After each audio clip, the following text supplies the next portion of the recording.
Velkommen. And that was my last word in Norwegian.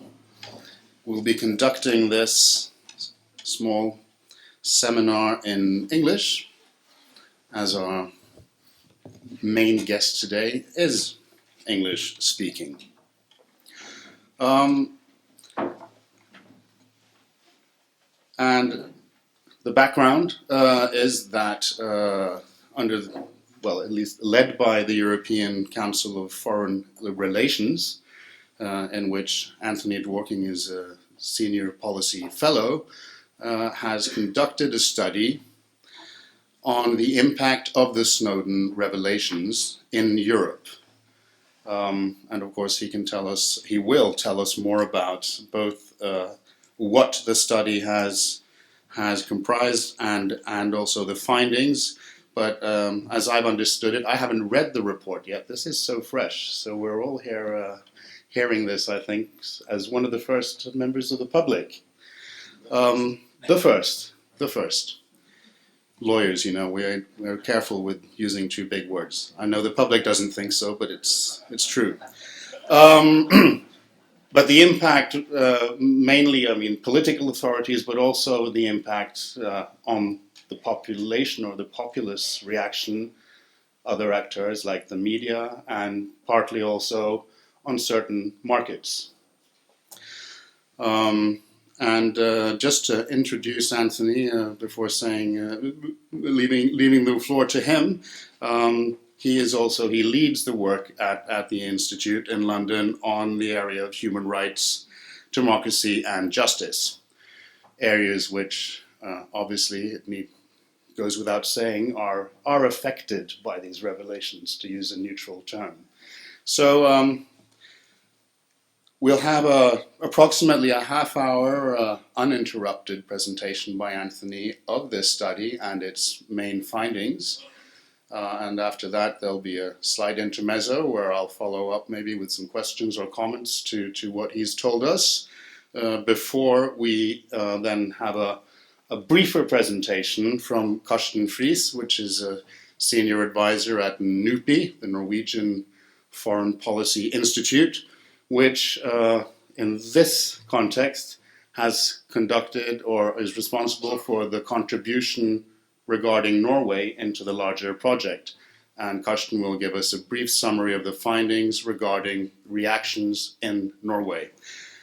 After that, we'll have a more open discussion and where we will welcome the audience to participate with comments and questions.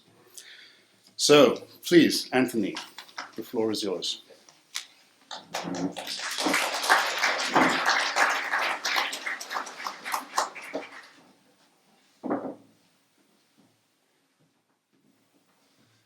Well, thank you very much, Jon, for that generous introduction.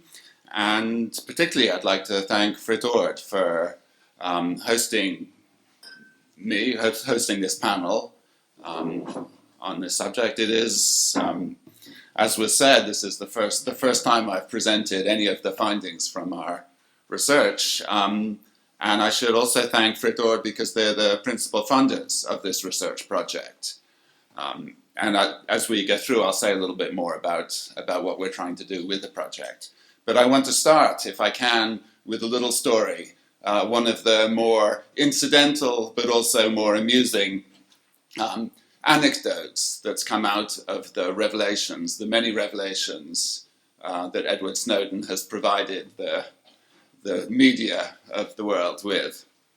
And one of the lesser-known facts about the National Security Agency in the United States is that it has an in-house advice columnist.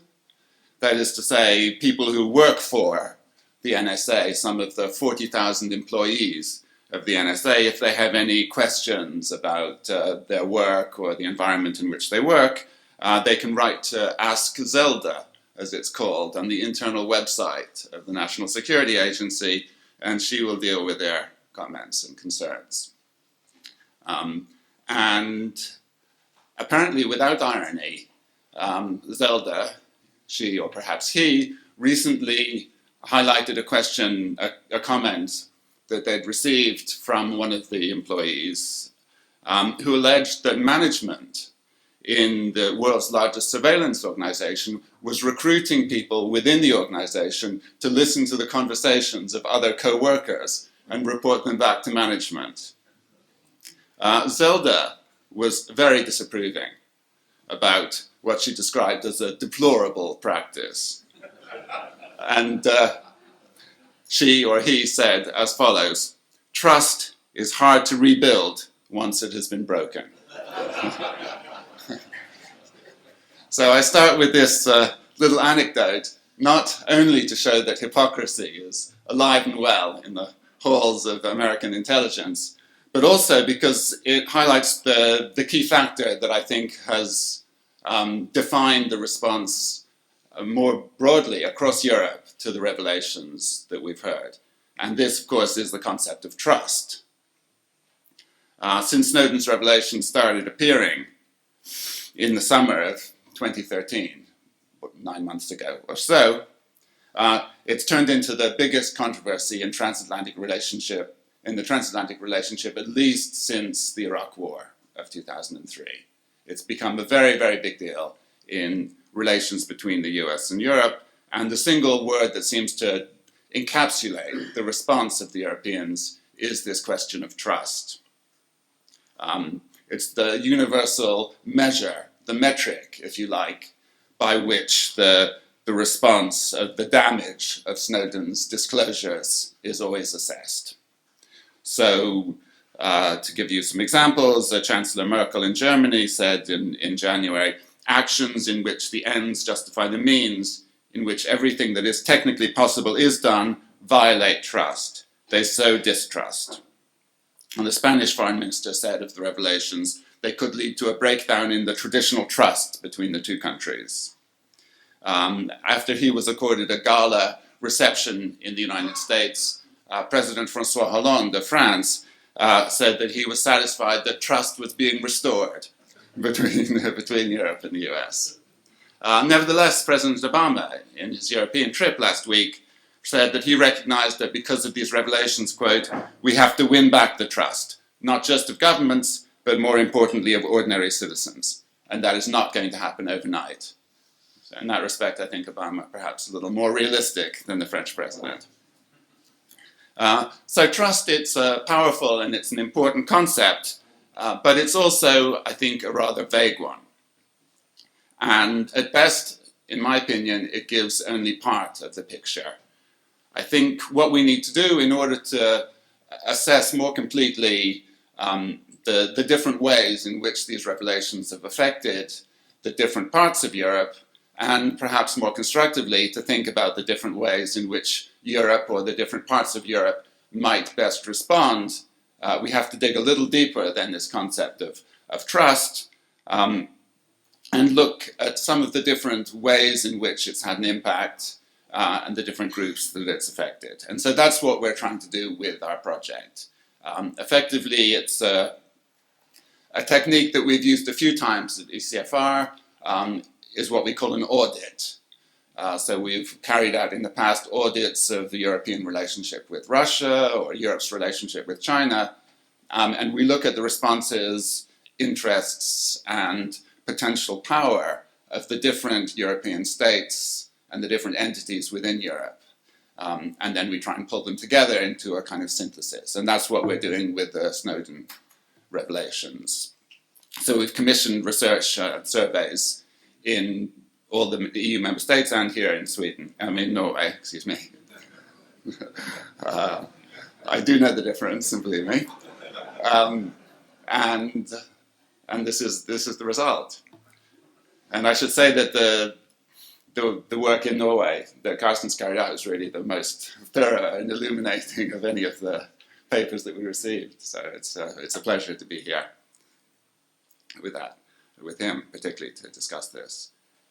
What does our research reveal? Well, I'll go into it a little bit in more detail, but I think the first thing to say is that there are probably at least 4 different axes on which we can assess the response, and I think which we need to look at. And I would say these are, first of all, the reactions of the European public, which has really for the most part, driven Europe's response. The public, the media, and the kind of, the broad reaction that it's had. Secondly, of course, the responses of European governments to the revelations. Thirdly, I think, is to get away from the US-Europe angle, is to look at relationships between European citizens and their own governments. Because, as I'll elaborate, this hasn't only been an issue between European citizens as victims of surveillance and the United States National Security Agency as the perpetrator. It's more complicated than that, and I think that's something that we need to understand if we discuss how to go forward with this. And then finally, is as always when one's talking about Europe, it's the question of the single states, the different European countries, and then the collective entity, whether it's the EU or other forms of collective action. Is there something where European countries can come together, or is it something where European countries will be divided and pursue their own different initiatives? So those are the four areas I want to look at. And let's start with the public, because it really is the public that's driven what's happened. Public reaction has been, it's been strong, it's been outraged, it's been shocked, and yet it's varied by country. Some countries, the media has been full of it, the public has been up in arms. Other countries, a little bit less so. And as we all know, Germany has been the EU leader in this respect. And in fact, I think in general, Germany has been the kind of the key European country, on one end of the spectrum at least, in this whole story. And I would put the UK as the key country on the other end of the spectrum, but we'll come back to that in a moment. But clearly the German public has really been furious about what's been disclosed. A recent poll for the German broadcaster ARD suggested that only 35% of Germans now consider the US to be a reliable partner.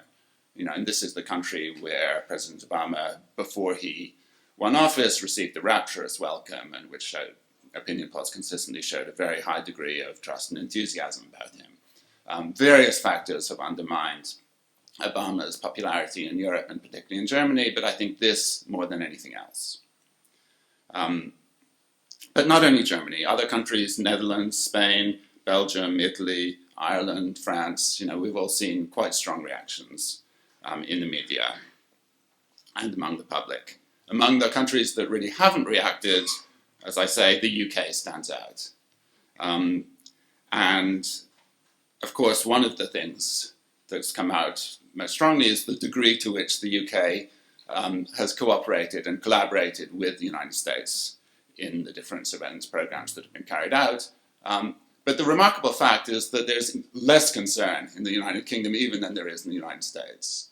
So that in the US, it has really been a big political issue, and it's forced President Obama to make some significant changes. In the UK, there's hardly been any public debate. David Cameron has really hardly been forced to address the subject at all. The only group that seems to care is his junior coalition partners, the Liberal Democrats. Their popularity is currently very low. So the debate in the UK is yet to get started. It may in time, but so far, not. Overall, the public debate across Europe is, I think, it varies, but it's quite impassioned. And yet, I think it's not, as of yet, very sophisticated, very well informed. I don't think it's, as I say, advanced significantly beyond this notion of, we believed in America and look what they're doing to us. We've discovered that they're spying on us, they're listening to us, they're eavesdropping on us, and we don't like it. We don't trust them anymore. I think that's where the public debate is at. And I think one of the things that hasn't yet happened in the kind of broad public discussion, obviously there are specialist groups that work on this, and organizations including Fritt Ord here, which have followed the debate more closely and recognize these distinctions. But the public, I think, has failed to distinguish between the different aspects that are involved.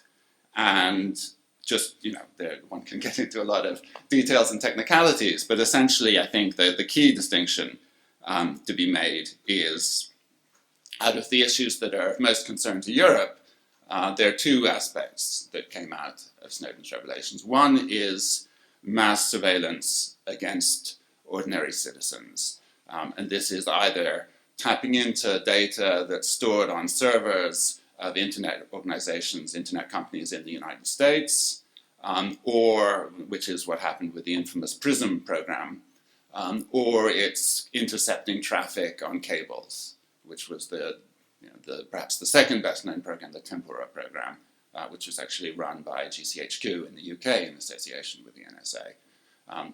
So on the one hand, there's that, mass surveillance, big data, using the kind of technological capabilities that the information age has made available. On the other hand, there's good old-fashioned spying. Also, using modern technology, but in this case, the technology of cell phones and intercepting cell phone calls. And this is surveillance which is directed against specific targets, in other words, governments, or other targets of interest.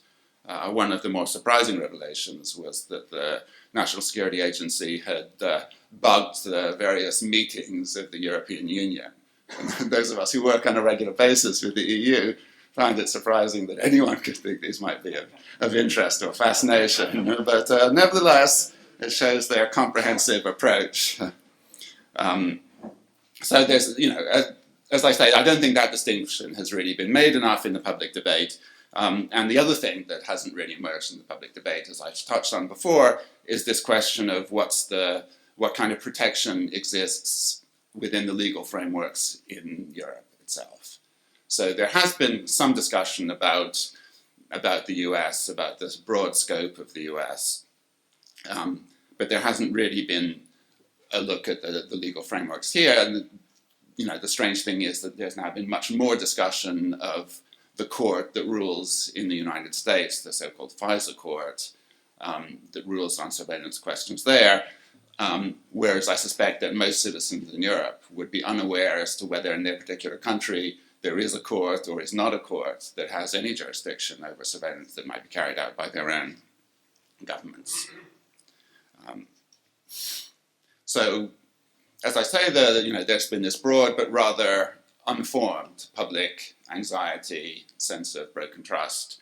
To the degree that it's driven any changes, I think there's some evidence that it's leading to a change in consumer habits. In other words, people are looking for different forms of, perhaps more secure forms of email, more secure forms of cloud storage, and so on. And again, in Germany, there's another aspect which has come out much more strongly there than elsewhere, perhaps also a little bit in France. And this is the specific fear of commercial espionage. So a lot of German companies, business people that I've spoken to really feel that the United States is using this to try and gain a commercial advantage, or could be doing that. So that's another very concrete instance, which I think is driving the debate in Germany, is this corporate sense of the economic competition between Europe and the US. And that's, as I say, is there in France as well. And Germany, again, has been the one country where we now see a kind of significant parliamentary response. There is a special investigative committee that's been formed in the German Bundestag, which is going to make sure that the issue stays alive there. So that's the public response. What about the government response? Well, I think it's been marked very clearly by two phases. And phase one, which was these initial revelations, primarily it was about mass surveillance, the PRISM program, the Tempora program. And the government response is, the governments spoke about it, they expressed outrage, and yet our survey, when you looked into it, they found quite a significant degree in many countries of what they saw as a somewhat subdued response. That is, the government spoke about these things, they raised it, but there was a kind of pro forma quality, as if what the governments were doing was trying to keep ahead of public outrage and public discontent on the subject, without really strongly taking it up as a subject themselves. And I think this was particularly noted in the cases of France, Germany, Sweden, and perhaps to some degree Spain and the Netherlands were the ones that came out most strongly from our survey. And I think the reason is not hard to fathom for people who followed this subject, because these governments were clearly balancing the concerns of their citizens with the fact that they themselves had cooperated, in some cases very extensively, with the NSA, and they had surveillance programs of their own. As one former US government official said, and I quote, "Muted and often contradictory reactions of many governments to the disclosure of National Security Agency programs indicates the scope of probable cooperation between allied intelligence services." This is someone who used to work in information policy in the United States. And indeed, all these countries that I listed were named in leaked documents, either at the time or subsequently, as having worked in different ways with the NSA. And there's also, again, in the Norwegian case, there is some evidence of cooperation between Norwegian surveillance and the NSA as well, but I'll leave that to Karsten. It's quite an interesting anecdote. I'll leave it to him to lay it out, because I know about it through him. Again, the UK is in a special category. The British government did not respond as the other governments did in terms of trying to keep ahead of public outrage, partly because there wasn't that much public outrage, but there was a lot of press attention in the UK. The Guardian newspaper has been the market leader, really, in terms of European revelations about this stuff. And the British government's strongest reaction was to attack the Guardian newspaper for publishing this information. So Britain is really the one country where there's been the primary tone of government response has been this information should not be in the public domain. Something which you don't hear so much in Europe, where Snowden is really seen as, in many European countries, as at least a legitimate whistleblower, perhaps even, as I think many people would see him in Germany, as a kind of public hero. Not so in the UK. But at the same time, there have been not only these revelations about cooperation between the different agencies and the US, but also in some cases further steps. For instance, in France, although France and certainly the French press has been taking quite a strong line, and the French government has also expressed its concern and outrage, less noticed was the fact that a law recently, in the end of last year, went through a French parliament to expand or to formalize the surveillance powers that the French security agencies had, which previously were rather ill-defined. Now they were defined, but they were defined in rather a sweeping way. So quite an expansive range of areas on which categories on which surveillance could be conducted, and quite noticeable also that there was not any obligation for judicial review. And so again, if you look across Europe, I won't get into it now, but if you look at the domestic authorities that exist in different countries, they vary. Some countries have stronger protections for their own citizens, some less so. Very few of them have strong protections for people outside their own countries. And of course, this has been the issue in the United States, the question of what protections, if any, exist in the US for surveillance of non-Americans overseas. It's also a weak spot in much of the European regulation. But of course, the difference to the degree, the difference is one of degree, really, because the United States has the capacity and the will and the determination to conduct surveillance overseas on a large scale.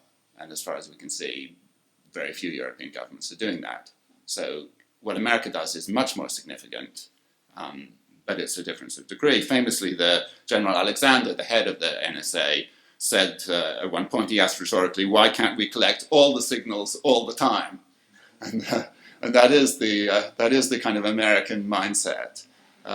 It's like a colleague of mine went to the Library of Congress in the United States, and he was being shown around, and he asked the person, what's your policy on selection? How do you decide what to bring in? And he said, we don't have a policy on selection. We take everything. And that's, this is the attitude. It's not an attitude that's shared in Europe, and it's not an attitude that would be possible in Europe. But I think some of the issues of principle, nevertheless, are there.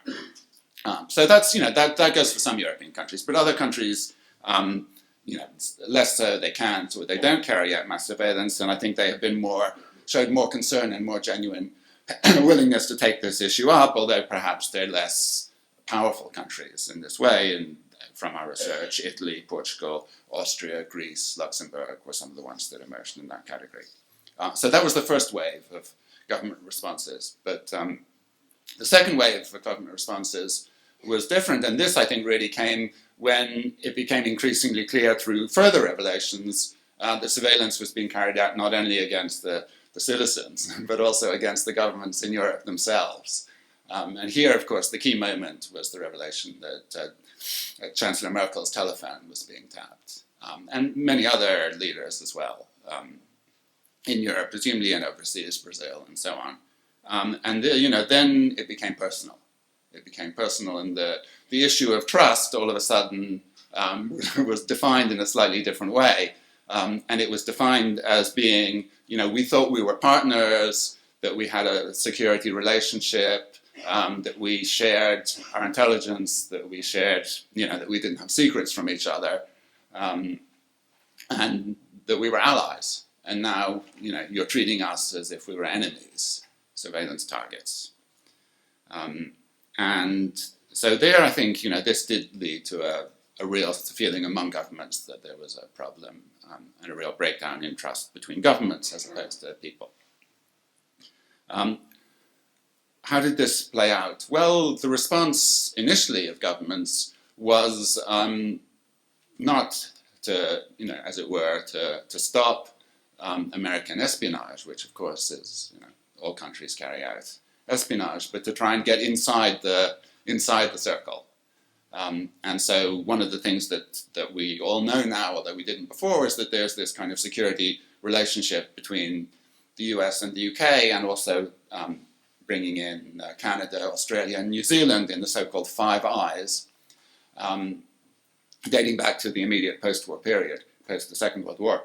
And they have more or less have an agreement that they're not going to spy on each other, except in exceptional circumstances. Of course, there's always a get-out clause.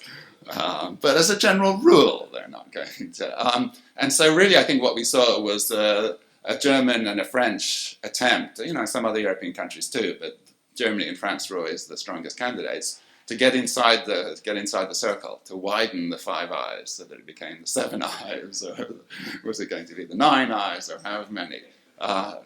That's what Chancellor Merkel wanted above all, was a no-spy agreement with the United States. But she didn't get it.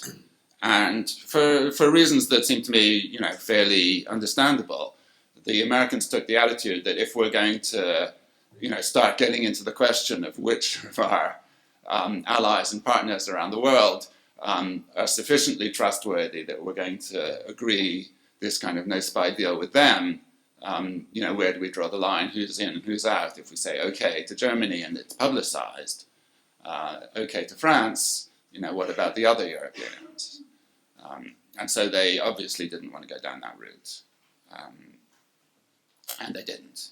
So in the world of surveillance, it turns out that language matters, and the Anglophone countries retain their unique license to freedom from spying on each other, except in exceptional circumstances. So that was the first initiative. There's been a second initiative, which I think is going to get further, and this is, as it were, a more technical response, which is currently being pursued by Germany and France. And this is the idea of, if we can't stop them spying on us, let's try and keep our data within our own borders. And this is currently the focus of the response there. It's the idea of having a European internet, recently touted by Chancellor Merkel, and the French are in on it, other European countries are interested. It's a communication network inside Europe.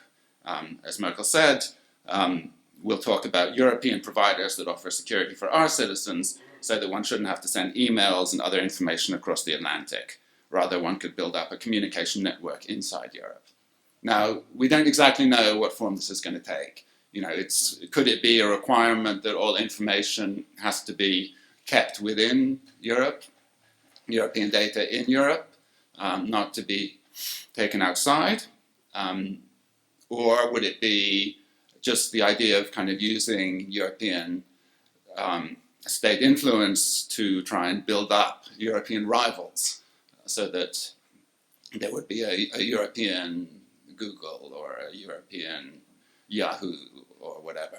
And on a voluntary basis, European citizens would have the option to use these.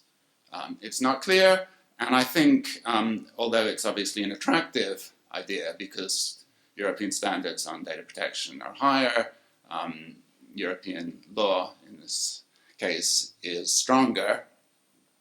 It's an attractive idea, but it's also an idea that has some dangers in terms of an international precedent.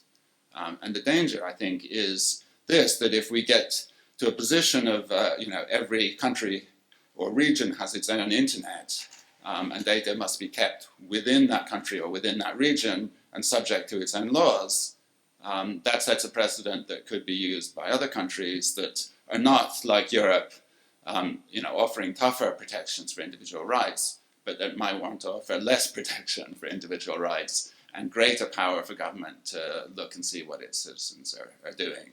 So the idea that Chinese citizens would no longer have access to the degree that they do to the global internet, but that everything would be kept in China, the same in Iran, and so on and so forth. I think it's an idea with dangers. And of course, it also moves away from the global nature of the internet, which is one of the attractions.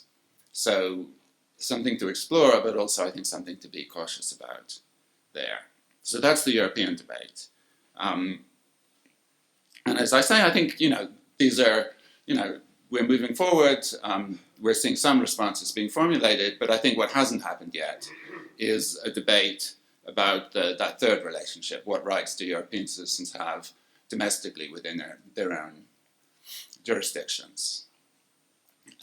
And if we're going to move beyond this question of, Europe and the US, as I'll come back to at the end, I think this is a debate that we need to get into. What about action at a collective level? Europe acting together might be stronger than European countries acting individually. And the EU, the European Parliament and the European Commission has been one of the groups, entities that's reacted most strongly and most angrily to Snowden's revelations. There's a lot of outrage in the European Parliament. They produced a very strong and rather good report recently. And the European Commission, particularly the Justice Commissioner, Viviane Reding, has also been probably the most outspoken single senior European figure on this subject. But there are limits to what EU bodies can do. And these come from what's called in Eurospeak the distribution of competences. In other words, what stays with the member states and what goes to the EU. And national security stays with member states and is very jealously guarded by the member states.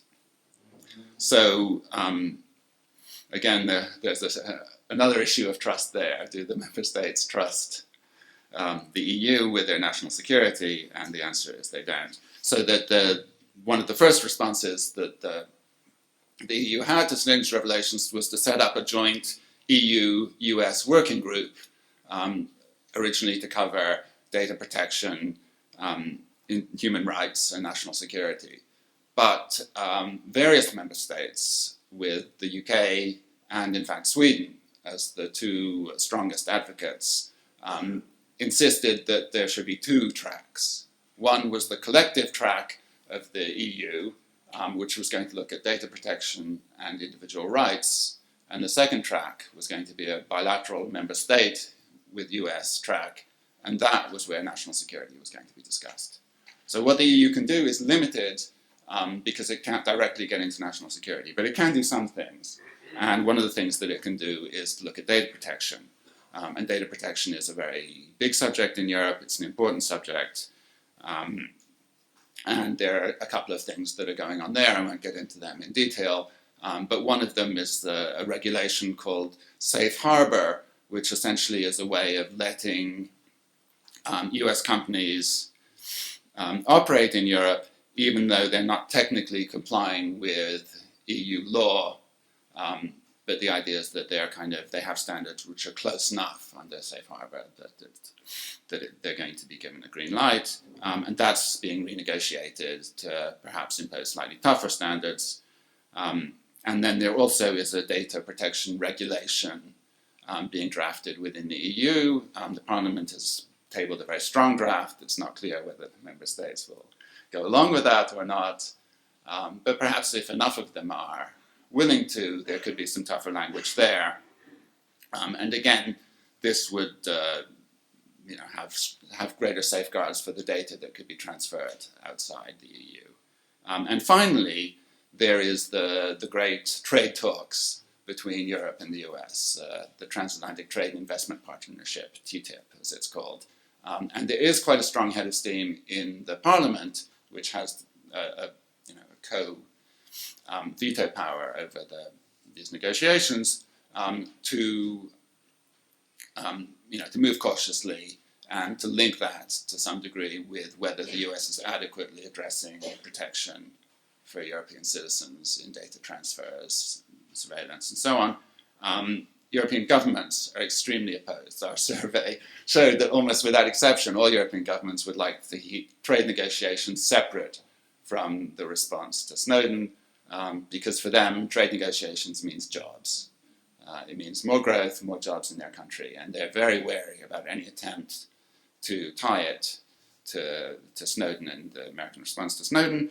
But the Parliament may be able to get it on the agenda, so there'll be a kind of a tug of war between European governments and the European Parliament on this issue.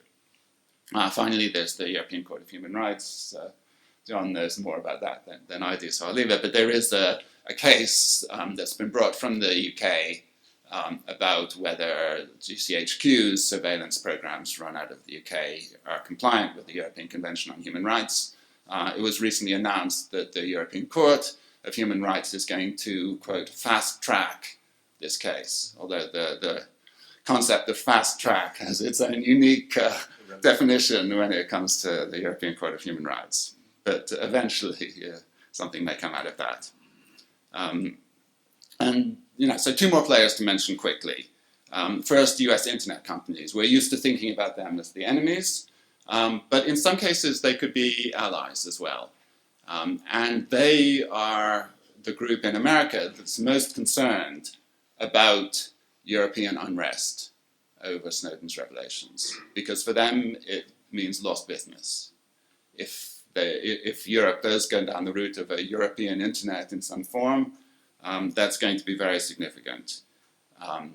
There's an estimate came out recently that the cloud storage industry alone in the United States is set to lose $20 billion in the next 3 years because of people's consumer changes. This is even without regulations brought about by Snowden.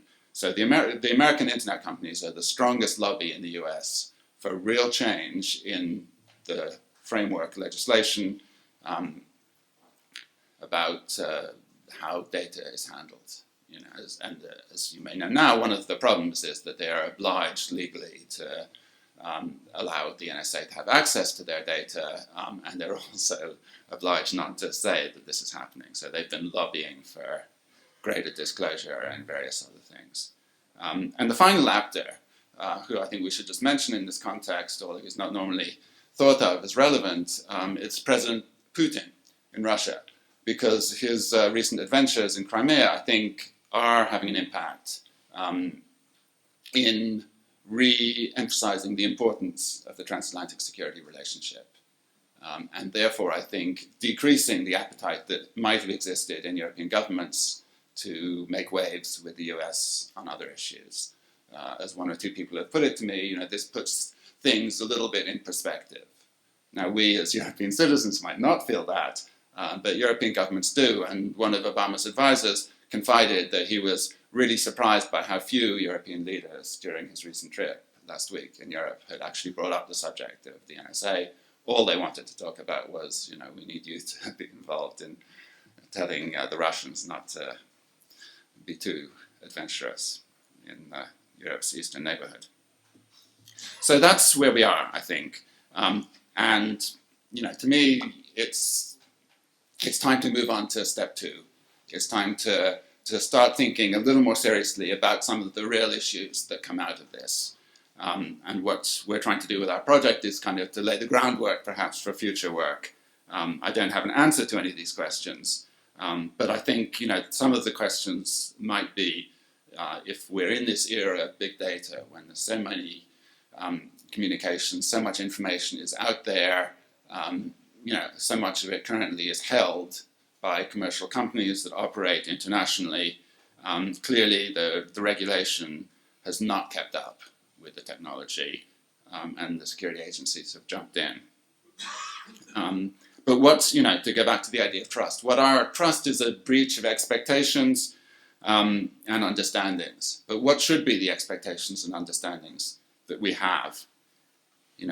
Where does the violation take place? Is it in the governments holding the data?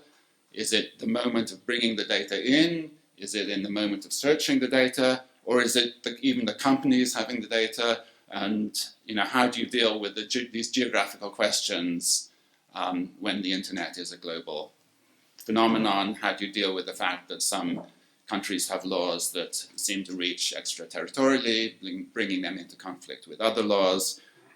What are the right procedures for data that's wrongly collected? Should it be discarded? How? What kind of transparency should there be? What's the role of internet companies? All of these things. We've seen Obama taking a few steps in the US to address these complaints, primarily looking at the issues that have risen most directly in the US. And we've seen a few gestures towards Europe, a promise not to spy on allied leaders of close allies, to limit the duration that data is held for, to try and refine the purposes for which it's investigated, and a clear statement addressed to Germany and France that the US does not use surveillance for economic competition. But that's just touching on it, and it's touching on the relationship with Europe. I think what needs to happen now is a more open debate between Europe and the US and within Europe. I think it has to be a code of conduct that applies here as well as between Europe and the US. What are the necessary and proportionate steps, to use the language of human rights, that would apply in this new area? And that's a debate which needs to take place, but it's a debate which, for all the attempts to measure the exact level of trust that exists between Europe and the US, that debate has still barely begun. Thank you.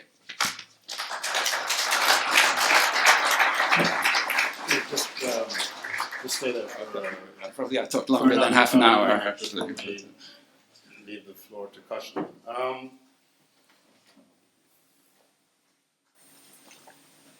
Two points. One is maybe a comment more than a question, which leads on to the second point. Of course, being a lawyer, it might be a little bit from my perspective there, but that's how it is, and we'll have the floor afterwards, or the audience, for other questions. But you mentioned, regarding the reactions, you mentioned, for instance, whether people in Europe view Snowden as a whistleblower or as a criminal. To put it sort of black and white. Yeah. Which is a discussion I've had many times, also giving comments to the Norwegian media on what happens with Snowden. Is he a criminal or is he a whistleblower? And I think that is partly dependent on the legal culture within which you're viewing this from.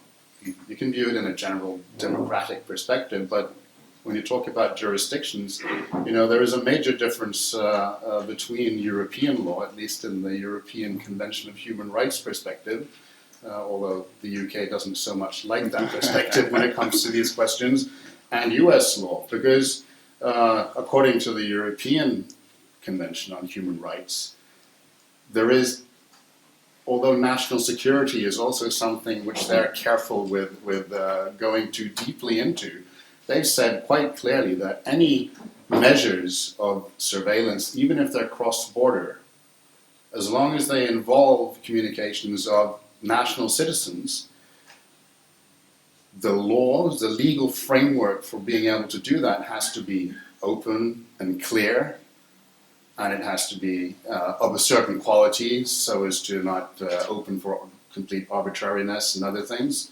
And also the general methods which you're allowed to use to conduct such surveillance also have to be prescribed by open official laws. Now, I'm not a US lawyer, but as far as I can see, they don't have quite the same requirements there.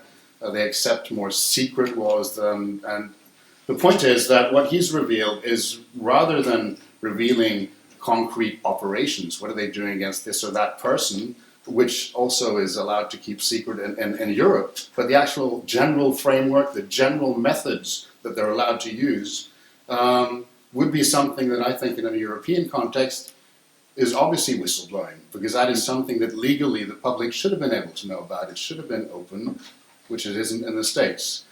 So I think the debate also in any jurisdiction is colored by those different perspectives. I think the UK is sort of in between there. Although you're part of the European family and obliged by the convention, your populace and your traditions don't really match when it comes to national security. Part of the European family for the moment. Yes, exactly. I mean, so that was more of a comment than a question. You can do with it as you like, but it leads on to you to talk, of course, about trust. And there are many aspects of trust here, and distrust against the population with these type of measures as well, and accountability, which has to do with what I just said. Do you think, my view is that some of the debate in Europe is stifled or bad quality because so much of the focus is on the US and what they're doing, and that's a fine debate. There's very little we can do with it in the short term. We don't have jurisdiction there, any of us.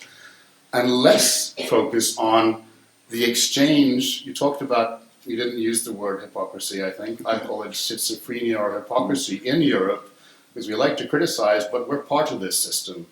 And when it comes to national security, what you do with foreign citizens' data or communication data, whatever it is, with any type of surveillance measure, the European law doesn't care much about it, national law doesn't care much about it, as long as it's not your own citizens. Yeah. But what we know is that these services, they exchange.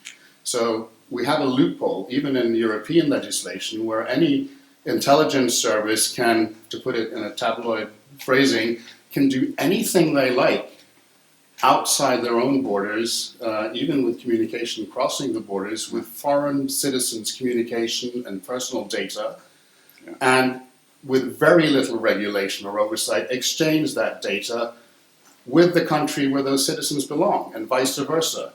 So, and obviously this is what, to various degrees of, is happening in this system.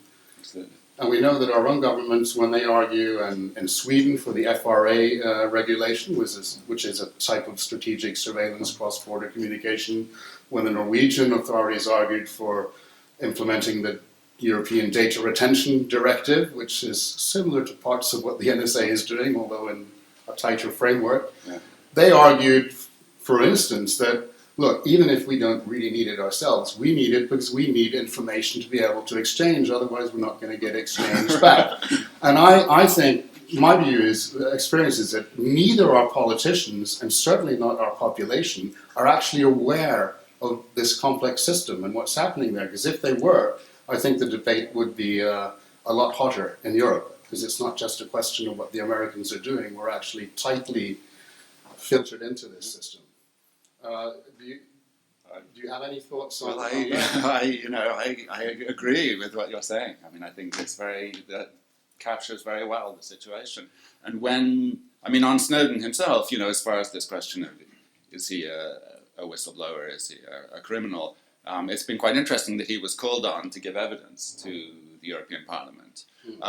And I think may well be invited to give evidence to the German parliamentary inquiry. But one of the things he said to the European Parliament was, you have to be aware that, partly through the work of the NSA itself, Europe has been turned into European intelligence services kind of conduct a bazaar, was his phrase, with your data.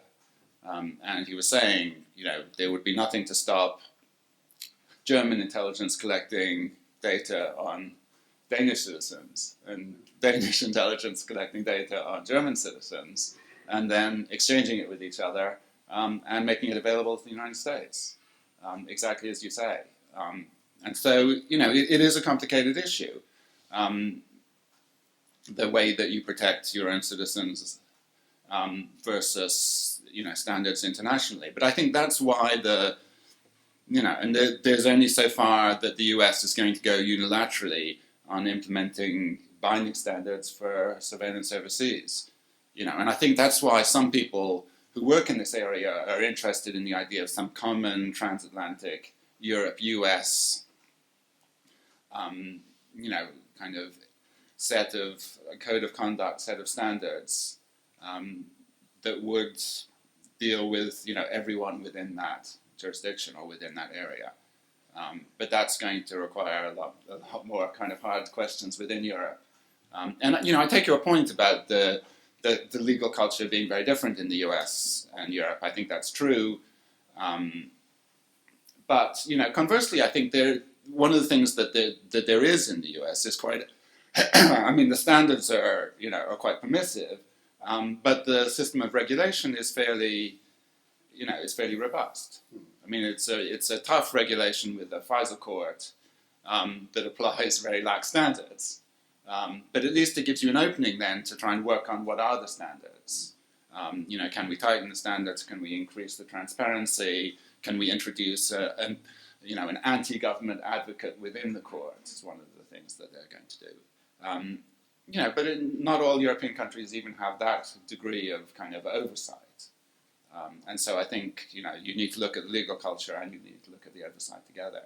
And to try and do that in a collective way seems to me the gold standard here. I think it'll be difficult to reach that, but that would clearly be the best way to try and improve, have a kind of improvements that would really gain traction on what services are doing.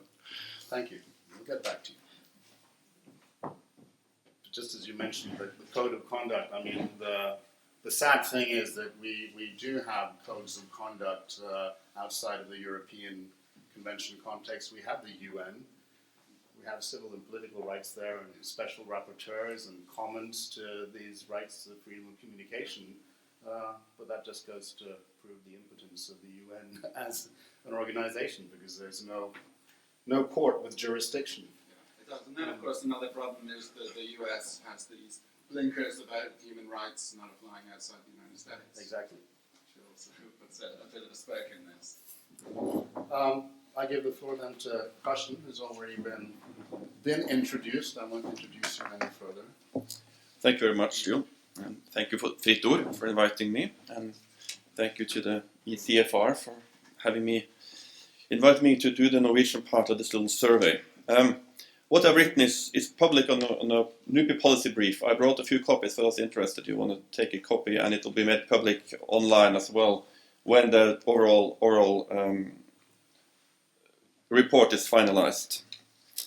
Now, I'll give you the highlights of what my findings are, and I don't think you will be surprised or shocked unless you followed in the media, but in the spectrum that you describe, Anthony, between Germany and UK, Norway is closer to the UK, I would say. It's been muted and limited, the responses. But it had some indirect effects, which I'll try to reveal to you or discuss with you. Of course, when the news hit the headlines last summer, it had hit the Norwegian headlines as much as the rest of Europe. But I think since there have been no revelations of direct surveillance of Norwegian targets tried by the Americans, the Norwegian Prime Minister's phones on Norwegian internet servers and stuff like that, because we didn't have that direct surveillance of us, I think that's the main reason why we haven't responded as strongly. And let me remind you, at least, there's several categories of revelations that Mr. Snowden has revealed. One is the mass surveillance where they're looking for keywords on the servers. Right? That's the most intrusive one, probably also violating the Fourth Amendment of the American Constitution. The whistleblower argument comes in there. This is the most intrusive one, which also, of course, affects us who ever have Googled anything or been on Facebook. And then they have this mass data collection, who has called when at what time. Also intrusive, but not that much, because it doesn't collect exactly what people are saying. And then thirdly, we have this traditional spying, Angela Merkel and other phones and EU offices and stuff like that. So for analytical purposes, it may be a good idea to kind of separate these from each other. All these topics have been on the agenda in Norway. I think we have more awareness of mass surveillance and freedom of expressions over the last few months. So let me go through first the government response, then the opposition response, and then some of the public responses in Norway. And I think the most vocal voice has been the Datatilsynet, Data Protection Agency. Since the very beginning of the first revelations, they were very firmly out and demanded the government to demand a reply from the American authorities, engaged in public debates and information campaigns. And I don't know if exactly because of that, but there was a meeting between Norwegian government and American Ministry or Department of Justice in last summer, where representatives from Norwegian Ministry of Defense, Justice and Interior were present. And they did discuss the whole range of issues. According to the information I got from the Ministry of Justice in Norway, all the topics related to collected data, protection of human rights, data security, details of the PRISM program, and things like that. Of course, Americans say that this was firmly embedded in American law. That's, of course, the official take, and there are lots of Americans who would maybe disagree on that when it comes to the PRISM. Norwegian official response so far has been that these were satisfactory replies, and there's been no, to my knowledge, no follow-up meeting at all. This meeting took place in August last year. That's on a very kind of official level. And then we had this somewhat peculiar side effect, the discussion about the Swedish FRA law. That means the Swedish authorities access to about 80% of Norwegian internet traffic that happens to be routed through Sweden. Also, the Norwegian government the new government has had a couple of meetings about this with the Swedes. And basically they used the phrase, friends should not spy on each other. Again, a phrase that you can recognize from the Snowden debate, although the FRA question has been in the debate for quite a while between Norway and Sweden. Nothing happened. This is delicate, and it's the Ministry of Defense which is responsible for this in Sweden, whereas it's the Norwegian Ministry of Communication which has responsibility in Norway. So they haven't been able to talk directly to each other. Another indirect effect is the Parliamentary Oversight Committee in Parliament in Norway. They have asked for more resources to be able to follow the technology. Now they're going to be evaluated. As a few days ago, they will be evaluated and to go through what they've been doing and what their mandates are. But also they ask for more resources to keep up technologically. Again, it might have been in the making from before, but it's been speeded up, and the recognition that it is needed has been more widespread, I think, since they came with to ask about that. Now, Anthony, you mentioned the peculiar thing with the Norwegian intelligence service, and you all remember this story about Dagbladet, Norwegian paper that revealed that American NSA apparently had this mass data collection of 33 million Norwegians. It was a hot morning, the phone was ringing. I was woken up at 6 o'clock in the morning from morning, news, and it was a whole very, very, tense morning until around noon when Kjell Grandhagen, the head of the Norwegian intelligence services, went on a hastily called press conference and said that no, these are not American collected data. This is Norwegian collected data. It's not against Norwegian citizens. It's against foreign presumably Afghan citizens. It's the only instance, I think, in Europe where the country was trying to emphasize the degree of surveillance that it Yeah. So obviously, and a direct link between Snowden revelations and actually what authorities have been doing, and very unusual that the intelligence chiefs go that far and reveal capacity and what they actually are doing. You can like it or not, but that's at least an effect. And those of you who saw the interview with him recently, that have always been balancing these things against each other, and landed that openness is better than not secrecy in this case. What I found peculiar, which I tried to say at the time, was that the whole debate in Norway then changed from this outrage that we have been surveilled to kind of no care whatsoever that we actually have been surveilling the Afghanistan people. Right? Don't they have the same data protection rights as we have? But nobody has been saying that at all. It's been kind of like more like we've been a little bit proud that we cooperate so well with Americans. Well, that touches upon the larger question that you also touched upon. We're all lawless. We all foreign agencies can collect what they want on us, and they are completely entitled to do so, whether they're Swedish, or American, or Russian. And we can do the same. There are no laws. There might be some standards, but there are no laws regulating that. So the difference is mainly capacity. Americans have the capacity to collect. We collect where we have military troops and maybe other places, but in principle, we are no better than the Americans. Let's keep that in mind.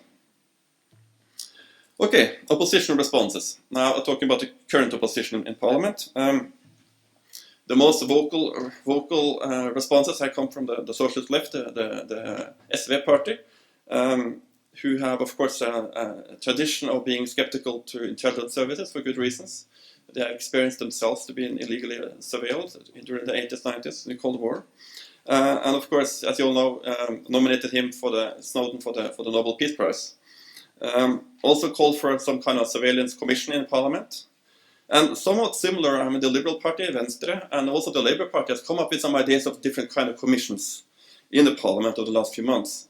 Personal Data Commission or Digital Vulnerability Commission, things like that is spinning around, but nothing has landed yet. But it seems to be an interesting kind of looking into this one way or the other, but they haven't, as I understand, yet kind of come together in an agreement what exactly this should be.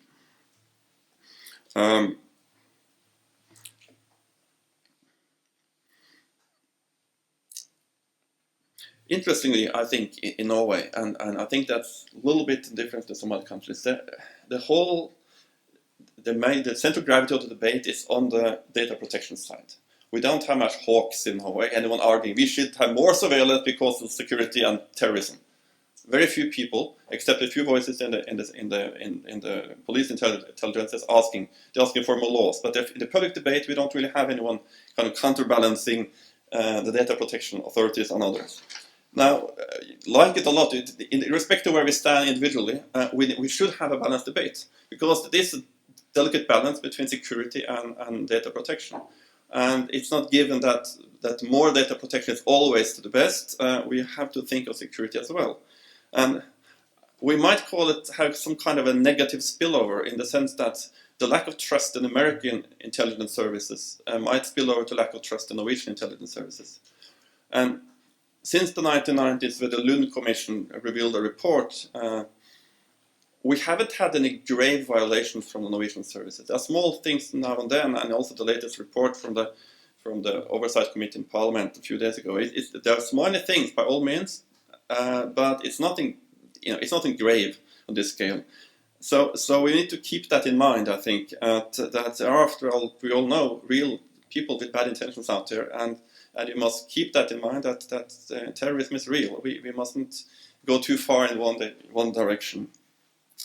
Now, a few words on the public opinion poll, the public opinion attitudes about this. Datatilsynet, the authority agency, have, as you may have seen from media, made a public opinion poll recently, where they also asked some questions about Snowden. Came in very handy for my report, that I can actually show to this. And it found that about 45% of the interviewees found the NSA surveillance unacceptable.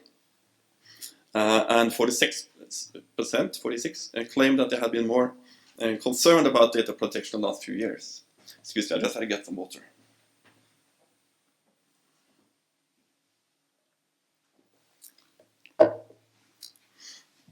They warn about something called a chilling effect. That means that if people are afraid that they're being surveilled, that the medium they communicate through is not safe, they will be more careful what they say, right? And then they start using other means, so you don't talk on the mobile phone anymore, you meet face to face and stuff like that.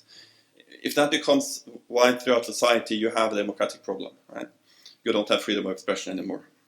They haven't seen any signs of this yet, but again, lack of trust in the systems writ large, whether it's from Google or it is from NSA, is a concern that we all have to take into account.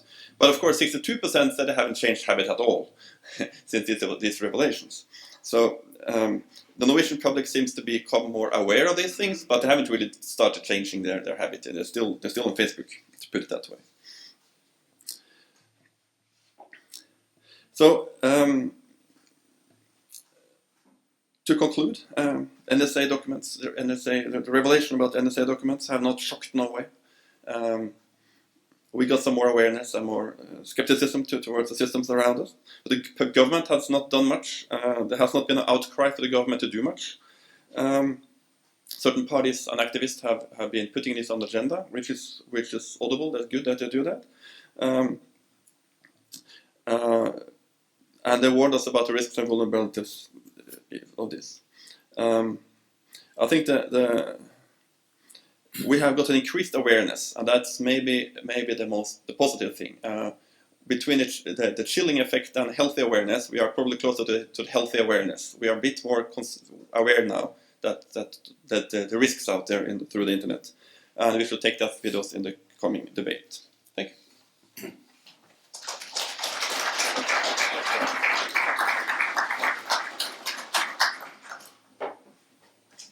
Thank you, Karsten. Time flies when you're having fun, and it's flying here, and we're having fun. And I do want, the audience to be able to participate as well. But first, I've got one question which both of you might like to say something about, especially with the competence you both have on foreign policy. But one small comment, Karsten, where you said that, of course, there have been at least no revelations of direct surveillance in Norway on Norwegian citizens, or in particular Norwegian government officials. And you could think that's just because we're plainly very uninteresting. That would be the humble approach, and we are in some senses, but we know that we're obviously not. We never have been. We are strategically important, and the foreign policy perspective with the Arctic area towards Russia, and we have been ever since the Second World War, especially for the States. So the fact that we haven't seen any sort of direct revelations against Norway, I mean, maybe that should actually just worry us and tells us that our government is so subdued and so cooperative that they have no need to have any surveillance on any of our officials because they know that they'll do as they're told. So maybe we should be worried rather than relieved. I don't know. You don't have to comment on that now. But you said something about, of course, having a balanced debate.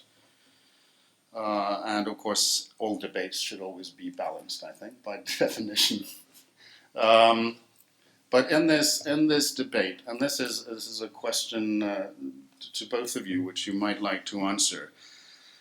I think I've observed, or am I correct in having observed, that we're seeing a shift in perspective in foreign policy in general, and also with regard to this type of surveillance measures, intelligence, a shift in perspective in the West as well, with regard to what is viewed as or classified as threats to national security.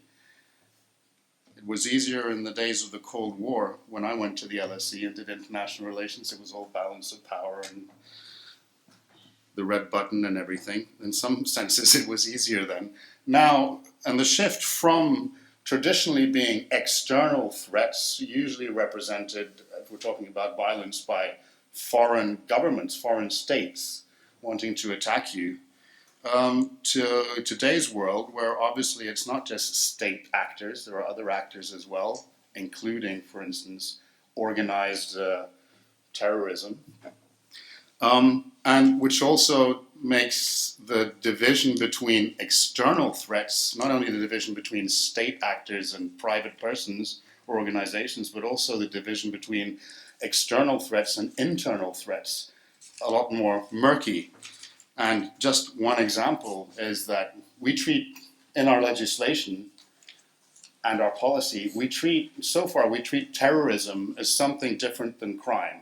Terrorism is basically treated like a threat to national security, by definition. No matter whether we're talking about Al-Qaeda or big organizations, or if we're talking about singular, suicidal, solo terrorists in Europe. And in my world, a single solo terrorist in Europe can never pose a threat to national security or to our existence as democracies, no matter how big his bomb.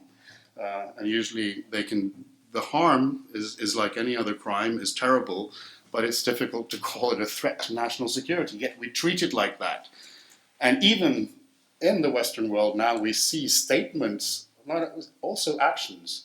Talk about The Guardian, talk about David Miranda, state actions from our societies and government officials using rhetoric tending towards calling journalism, which reveals potentially state crimes by our own government, as threats to national security. Talk about the chilling effect. Now, and that shift, knowing what you said, that all these international bodies sort of respect foreign policy and national security, they don't meddle too much with that and leave that to the countries. But if the scope is widened so much that what is defined as national security, even in the worst case, comprises national journalists doing ordinary investigative journalism, doesn't that in itself pose a threat to democracy? Are my observations correct with the shift? Let's take Anthony first, maybe. I think that's absolutely true. There's a big change in our definition of what counts as security, and it raises all these questions, and particularly the interpenetration of domestic and foreign concerns. And I'll read out two things, one of which is, this is what President Obama said when he promised that in his concessions that he was making to public concern, it was only going to be used for genuine reasons of security. So this was his list of U.S. intelligence agencies will only use such data to meet specific security requirements: counterintelligence, counterterrorism, counterproliferation, cybersecurity, force protection for our troops and our allies, and combating transnational crime, including sanctions evasion. So not only is it that terrorism is seen as a security threat rather than a crime, which is already a big, enormous question in itself, but here we have specifically crime being interpreted, transnational crime being interpreted as a security threat. And the French surveillance law is even more sweeping. Electronic surveillance is allowed for national security, the protection of France's scientific and economic potential, and prevention of terrorism or criminality. Exactly. So where do you draw the line? It's a big question. Karsten, would you like a small comment on that? Maybe I agree with you. I'm one of those who find it a bit puzzling when they're talking about a new security threat. We have, as we said, non-state actors. We have cross-sector threats like cyber and other kind of threats that goes across these things. Still, our security services have a strict differentiation between who is inside the state and who is outside. So we have PST, police intelligence, looking only at the inside, and then the military intelligence look only at the outside. And of course, we know that, like from Syria, this single individuals traveling to Syria. I mean, there's a process of floating across here, which is complicated, and it also applies to for instance, cybersecurity. So our institutions, our way of thinking, are not necessarily always, and the legislation are not always following hanging along or lagging behind a little bit. So that's something I think we need to address in the years to come.